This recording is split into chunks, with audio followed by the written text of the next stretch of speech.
Hello listeners, once again, thank you very much for tuning in today in our radio program. I promised you last week, I told you I was going to catch up with a top Ghanaian motivational speaker right back in the US there. And so his name is Albert Mensah. Albert, good evening. Good evening. How are you? I'm wonderful, thank you. How about you? I'm all right, it's okay. So today we're going to talk about leadership, right? Yes, sir. Okay, so tell us, what is leadership in fact? What is it? Well, leadership means so many different things to different people. All right. Depending on the context of how you use it. So if you are talking about leadership in the corporate world, we would say leadership is actually leading from within. If I'm a manager and I'm managing people, I'm looked upon as the leader. Okay. And whatever I do, whatever I say, they look up to me to lead them. Right. I think most leaders forget that they were put in that position, and not because someone somewhere thinks that they have those leadership qualities to lead people. So I always talk about, if you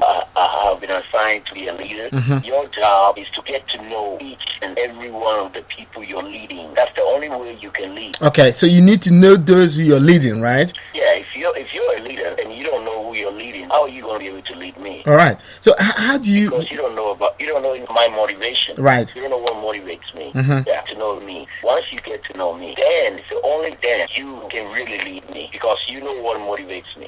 So if I come to work today, if you know that I have a wife and a baby, all and right, I get a brand new baby, and I come to work and I'm not in a good mood, you're able to come to me and say, hey, so how's the child? Oh, the child cried all night. I couldn't even get any sleep. Now, you see, I know how to lead you that day. Okay. So most of the companies that hire me to talk about leadership, they want to know, give me some of the skills that we need to be able to lead, and I have a whole bunch of them that I share with them. Okay. Right. So leadership is all about knowing those whom you're leading, right? In one word. Yes. You don't really need to lead 100% of the time. Your job as a leader is you able to contribute and accept the leadership of others. That's what I'm trying to say. That if you know that man has a baby and a brand new baby and a wife, now you can lead each other. He now comes to tell you the reason why I'm in such a bad mood, or I'm not passionate today, or I don't have any energy, is because that baby kept me awake all day. Okay, so really, just knowing how the person is feeling at any point in time, is that what you're saying? Yes, that mainly you can say real leaders don't need to lead 100% of the time. They are able to contribute and accept the leadership of others. Okay. For that's the definition of a leader, right? Okay, that's very good. Listen, many of our listeners are Africans, and Ghanaians in particular. All right, how would you? Yeah, I know you're a Ghanaian. Can you say something in Tree or so, whatever? I don't know, for our Ghanaian listeners. All right, that's good. Oh yeah, that's good. I like that. Put me on the spot like that. Just all right. Okay, so I'm sure they'll be. I want to pick up on what we said earlier. Okay. That the best leaders inspire rather than order. That's what me. If you really want to break it down, the real leaders inspire. Okay. Rather than order. Like in Ghana, where we're in Ghana, a manager's job is to order it around. Whenever I go home, right, and I go to a store, I see how the managers deal with the employees. Order them around. That's not leader. Okay. Real leader inspires. Okay. You think this by building relationships. Okay. You're saying so many things. You're saying so many things. Yeah. Right. Thank you for that. That's wonderful. Okay. I'd like to know: are leaders born or made? Real leaders, I don't think they are born. They are not born. They are made by their peers, supervisors, subordinates. It's not a matter of position. If you say they were born, then it's like, okay, I was born into this position. Leadership is not a matter of position within an organization. It's a matter of who has the best skill, who has the best knowledge, who have the resources to enable the other people to achieve a common goal. So if I have the resources, Albert Mensah, I have the resource, I have all the necessary skill set, then my peer will say, hey, Kojo, this guy here, he's going to be our captain. Right. Like on a football team. Because realize they've discovered that I have those skill sets. So once I'm acknowledged by my peer, then it's a matter of time for me to go and share those skills for all of us. Because when we're on a team, as the leader, my job is not just lead. We're all working towards a common goal. Right. If I have those skills, I can lead, I can inspire them. I come to work every morning and inspire to continue to do the project so we can go to the end zone. Okay. So we're not born, we're made, right? Is that what you're saying in one word? Yeah, we're not. No no one is born a leader. Only the African head of state, they think they are born to that position and they become president for like to leave. I mean, how many more ideas do you have after 8 years, 10 years? You don't have any more ideas. Right. So we have that mentality that, oh, I was born into this position. No, born your peers that are around you realize that you have this skill set, and then because of that they are pointing you, say, hey, why don't you leader? Or you're an inspiration to them. That's what a leader is. Okay, that's all right. Very good. Because I always believe that leaders are not born, they are made, and you just confirm that. So okay, you make yourself along the line and take up the mantle when you discover the stuff you were made of, right? Okay. People don't choose leaders. They acknowledge them. They don't just choose. They just acknowledge that this guy has a skill set. This lady has a skill set. So yeah, that's the lady that's going to captain this. That's the guy that's going to captain it. You just have the skill set. First, you have to acknowledge to yourself that you have the desire to lead. Okay, so you have to have the desire to lead other people, right? Yes. If you don't put yourself out there as a leader, people just are not going to come to you and say, because you're going to lead us. They're not going to do that. Okay. So you have to put yourself out there by the way you walk, the way you dress, the way you talk, the way you deal with people. When we speak to high school, college kids, right, youth, we tell them that the music you listen to, the attire you wear, the way you walk, the friends you keep, always tells a story about who you are. Oh, okay. It's the same thing when it comes to work. Right. So you're saying that it's all about your outward appearance. In fact, everything shows in you as a leader. From the way you move yourself around, the way you talk, the kind of friends you keep. These are the external signs of you being a leader, or that makes you a leader. It's a total package. Okay. It's a whole total package. Who is this guy who's leading us? Oh, it's this guy. Oh yeah, I like this lady. She's always clean. She talks to people where she deals with where she's got a customer. So she has so much business. She exudes confidence. She's always smiling. She's always sharing ideas with us. She's always pushing us better to reach new heights. So when the position comes open, people just automatically say, I know someone. Only say why it's perfect for the position. Right. That's why it's perfect for that position.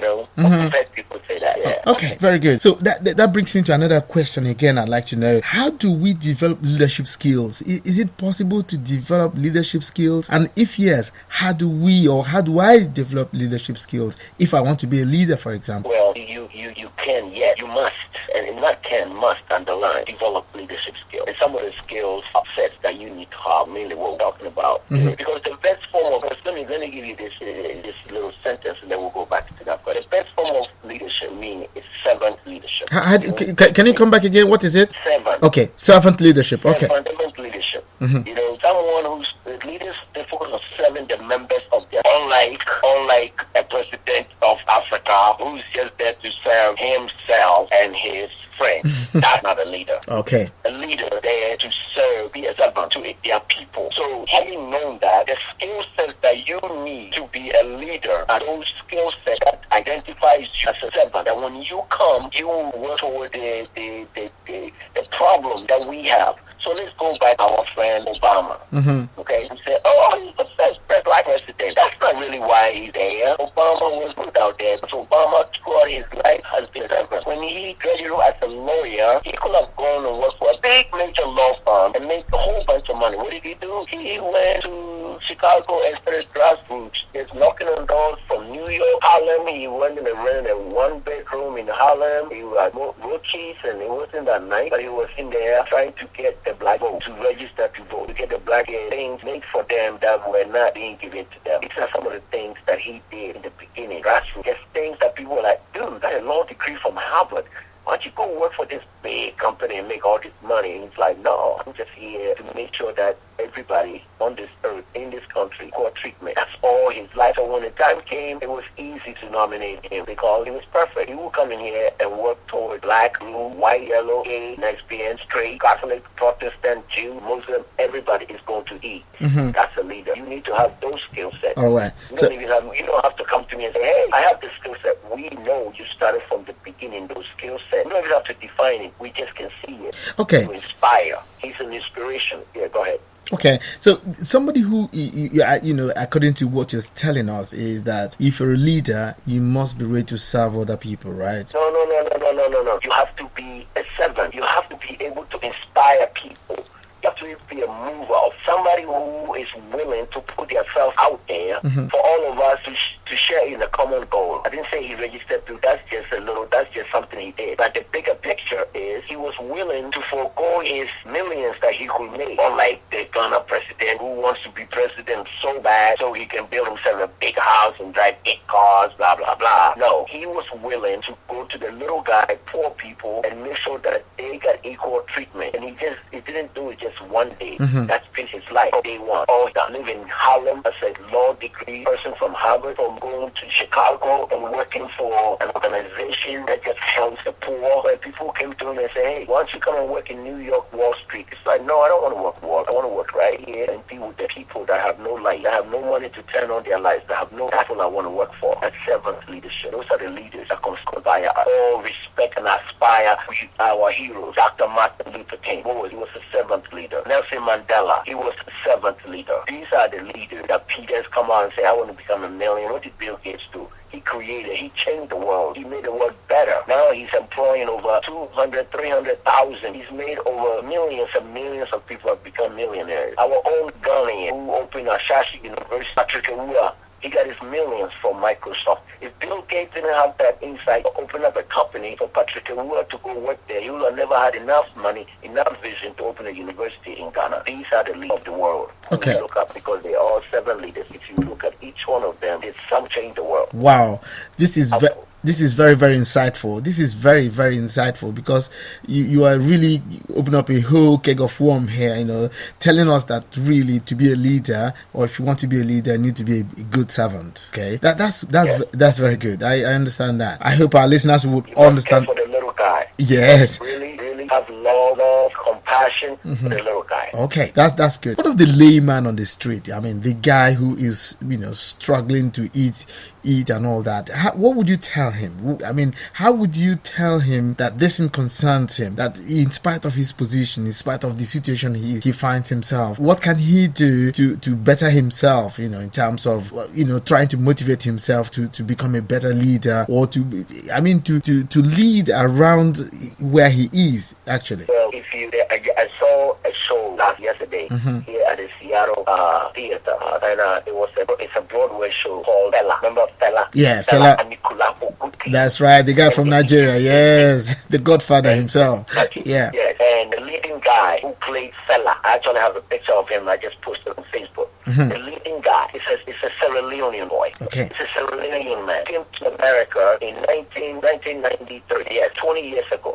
He's probably, I would say he's probably like 27, 28, probably 30. But he only been in this country 20. He said he's only been out for 8 years. So I said, how did you get this role? Because let me tell you, this role is like top of the line. A leading man in the Fela Broadway show that's touring all over the world. Okay, he's the leading man. And so after the show, thank God for what I get special privilege at the back. I said, I just want to know how. And he said something that's so profound because I said the same thing. He said, I'm from Africa.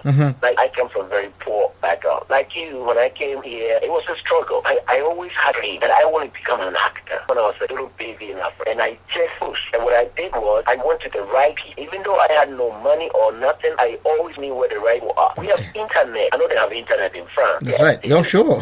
You can say that again. Yes. Sure. Get on the internet. Connect with the people that are doing something you want to do. There's so much research on the internet. I did the same thing. I just look at people's website, the people that are top motivational speakers in the world, Les Brown, Ziegler. I've been in all these people's homes. I sent emails to them. Hey, I want to be like you. Help me out. Blah, blah, blah. This is who I am. Right. Oh, okay. Talk to this person. I don't have time, but I'll send you to this person. Go talk to this person. Go join Toastmasters. I got all those ideas from them. Wow. And before you know, boom, here he is. He said he got a little role. And a little role in a little theater in his town. No pay, but he was willing to begin somewhere. That's right. And then somebody saw him and said, hey, you got skill. Go over. And before you know, one day he got a phone call saying, we want you to come and audition for this role. And he said he almost shit in his pants. He's like, really? Me? Wow. He's a Leonel boy. That's right. Yeah. From nowhere. Today, the leading man. Okay. Same thing. I did the same thing. 14 years ago, I said I want to be a motivational speaker. And everybody said, oh, you're too dark. Your eyes got red, you got an accent, you're African. I had everything. Today, people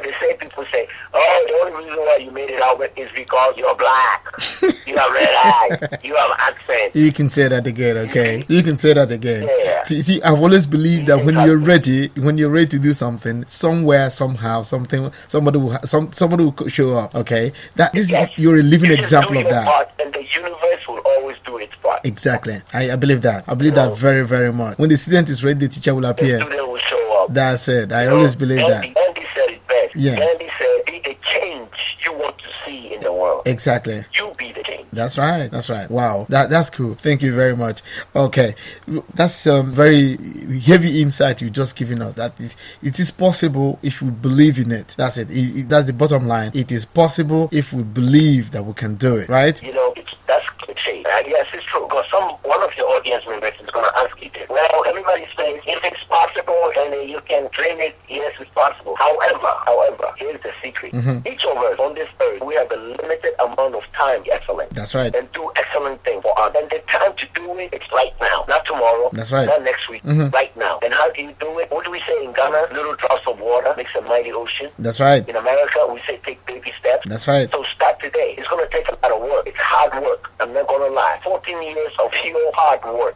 Sleepless nights. Some days you go without money. Some days you have no food to eat. But you have this dream. You have this burning desire to succeed, to be a change, to change the world, to lift people up. And you decide, I truly believe in this, and I'm willing to pay the price for it. And that's a price you pay for success. You must be willing to work hard. It's not going to come easy. It's hard work, but I guarantee you the reward outweigh the hard work. Once you make it and the rewards start coming, you forget you even worked your butt off.